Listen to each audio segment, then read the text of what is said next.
पंतप्रधानांच्या हस्ते आज 10 वंदे भारत रेल्वे गाड्यांना हिरवा झेंडा दाखवण्यात आला।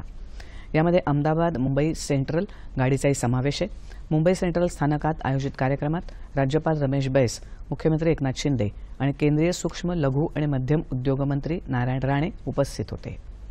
रेल्वेच्या विकासासाठी केंद्र सरकारने आखलेल्या महत्त्वाकांक्षी धोरणांमुळे या क्षेत्राची प्रगती होत असल्याचं शिंदे म्हणाले।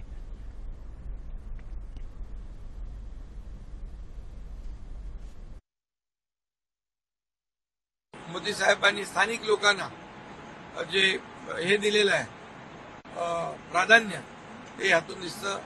एक एकता मॉलचं भूमिपूजन झालेलं आहे, तिथे देखील मोठ्या प्रमाणात लोकांना फायदा होईल। एक जेनेरिक औषधं रेल्वे स्टेशनवर मिळतील स्वस्त दरामध्ये, त्याचाही फायदा आहे आणि म्हणून स्थानिक लोकांना याच्यात प्राधान्य दिलेलं आहे। महाराष्ट्राला विशेष करून या प्रकल्पांमध्ये गेल्या 1.5 वर्षामध्ये खूप मोठ्या प्रमाणावर फायदा झाला आहे। म्हणून मी आदरणीय प्रधानमंत्री मोदी साहेबांना मनापासून धन्यवाद देतो। अश्विनी वैष्णव रेल मंत्री, रेल विभागाचे सर्व अधिकारी यांचं मनापासून अभिनंदन करतो आणि आपल्या देशाला आर्थिक महासत्तेकडे नेण्याचा संकल्प, $5 ट्रिलियन इकॉनॉमी करण्याचा संकल्प मोदीजींनी केला आहे।